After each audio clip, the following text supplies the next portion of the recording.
始まりました都市と写真。今日のゲストはコンタさんです。コンタさん、よろしくお願いします。よろしくお願いします。で、今我々どこに来てるかと言いますと、関西空港関空に来ています。で、今日何をするかというと、今この画面に出ている写真、この写真はコンタさんが撮られた写真なんですけど、この写真の撮り方を教えてもらいに関空までやってきました。それでは早速撮りに行きましょう。よろしくお願いします。お願いします。コンタさんは以前にもこのチャンネルに出演していただいたので覚えている方もいるでしょう。1回目は2025年の4月。1年で驚くほど写真が上達した回で取り上げました。そのコンタさんが最近インスタにアップされていた写真。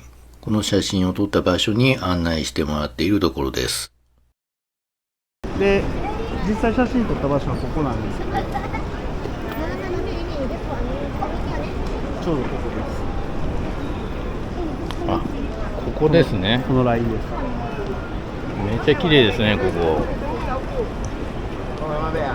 でちょうどこの下のラインがど真ん中のセンターに来てるんで、写真も撮りやすいなと思いました。なるほど。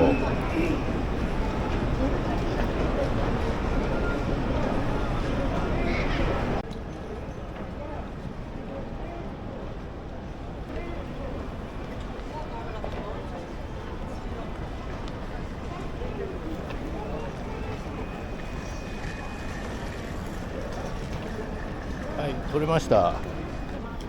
こんな感じで撮ったんですけど、はい。これコンタさん的には何点ですか？いや、もうほぼいいとは思うんです。ちょっと撮り方違うんですけど、はい、はい。僕はもうちょっと引いて撮ったんで、引いて撮ったそれぐらいの違いなだけで。引くというのは人の距離ですか？いや、撮影位置です。あ、位置ですか？はい。あ、もう少し、はい。こっち側に引いた方がいいってことですか？そうですね。これですと、はい、多分編集しないと、はい、センター取れないと思うんですよね。はあはあはあ、リフレクションの。はいはい。だから僕はもっとリフレクションを強調するように撮らないといけないってことですね。わかりました。もう一回行ってみます。はい、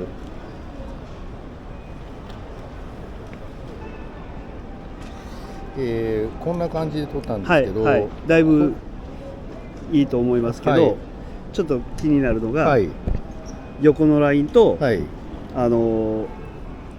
非常口のマークが、はい、どうしても僕もこういう撮り方してて、はいはい、気づいて、それを消す工夫をしました。あ、そうなんですか。はい、それはどういうふうにやるんですか？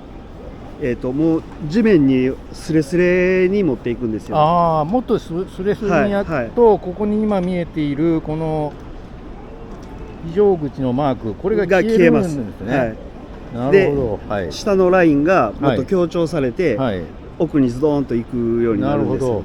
じゃあもう一回やってみます。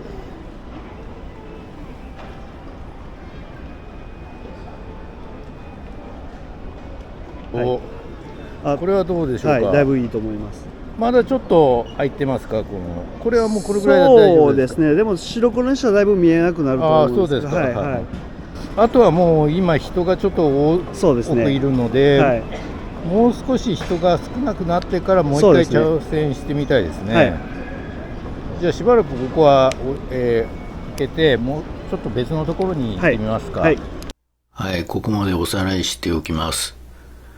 僕が1回目に撮ったのがこれだとリフレクション、つまり下半分の絵が弱く上下対称の美しさが出ていません。少し距離を取って2回目がだいぶ良くなりました。上下の対称性が感じられるようになりました。でもこれでもまだ不十分。ここにある非常口のマークがこのセンターラインを横切っていて邪魔しています。もっと地面スレスレにカメラを近づけて撮ったのが3回目。さらに良くなりました。こうやって比較すると、一つ前の非常口のマークがいかに邪魔していたかがよくわかりますね。リフレクションで床スレスレというのは基本ですが、床から5センチぐらい離れていると2枚目のようになります。そこからさらに近づけて1センチとかそれ以下になると3枚目のような絵になります。近づける距離はわずかな差ですが、得られる絵はかなり変わります。さて、しばらく時間を潰して夜9時を回ったくらいに戻ってくると、かなり人が減って撮りやすくなっていました。あとは人の配置です。やってみて気づいたのですが、配置もかなりシビアで、いくつか条件がピタッとはまらないとうまくいかないことが分かりました。今回は特別にコンタさんにちょうどいい場所を歩いてもらい、その瞬間を撮影しました。何ですか？ですね、もうちょっと、その辺です、その辺です。この辺をめがけて歩いていきます。はい。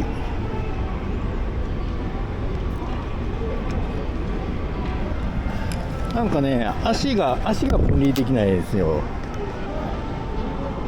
こんな感じで、ちょっと足の部分が。はいはいはいはい。これってどういうことなんですかね。もうちょっと近いってことですかね。あれありました前。どうですか？黒い看板みたいな、なんか白くついてます。白くついてる。それなのかな。黒が邪魔しちゃってるんですよ。これ電光掲示板で、この時は映ってますね。ですね。あれ結構重要ですね。ですよね。あれで足が消えちゃうんですよ、これ。わかります？本当ですね。これ結構ポイントですね。いやー、だからこれやっぱりこっち黒いですもんね。そうですね。この時白いですね。うわここまで。これ結構だから奇跡的なショットですね。気になってなかったですね。はい。これがその時の写真です。頭と上半身は綺麗に背景と分離できています。ただ足が背景の黒と被って消えてしまう。現場で話していたのはこれです。コンタさんが以前撮ったものと比べてみて判明したのが、この電光掲示板。これが白く光っているか消えて黒くなっているかの差が重要でした。人物の足と背景がきれいに分離できるかどうかが写真の出来を大きく左右しています。いやー、何回かで再現できるかと思っていたリフレクションショットですが、予想以上に難易度の高い写真でした。完璧に再現というわけにはいきませんでしたが、一応近いものを撮ることはできました。最後二人で顔を見合わせて笑ったように撮れないことも楽しさの一つですね。今回のまとめです。まず前提としてリフレクションショットというのはかなりありふれたもので、普通のリフレクションではそんなに驚きはないです。その中でコンタさんのこの写真は一つ抜けた存在だと思っています。上半分の構造と下半分のリフレクションが一体化していて、一つの完成された幾何学模様を描いています。こういう構造美を強調するのにリフレクションを使っている。つまりちゃんと目的があるということです。ただなんとなくリフレクションをやったわけではないということを言っておきたいです。そして実際にこれを撮るのにも細かい技術が詰まっていました。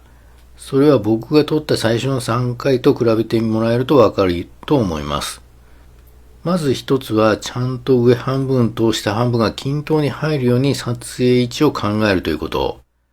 何も考えずに撮るとこの1枚目のような写真になって、あれなんか違うっていうことになるのがオチです。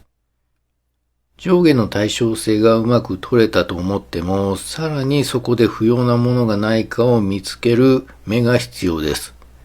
2回目では床にある非常口のマークが邪魔していました。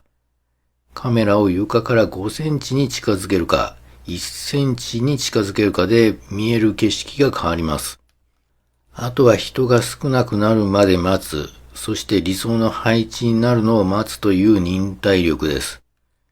空港のようにいろいろなものが溢れている場所では背景と人をしっかり分離するのが難しくなります。人間の目で見てる分には分離できているように見えても、いざ写真にしてみると全然ダメというのはよくあります。しっかり明暗さに注意を払うこと。慣れないうちは撮った写真をその場でモニターで確認してみるといいでしょう。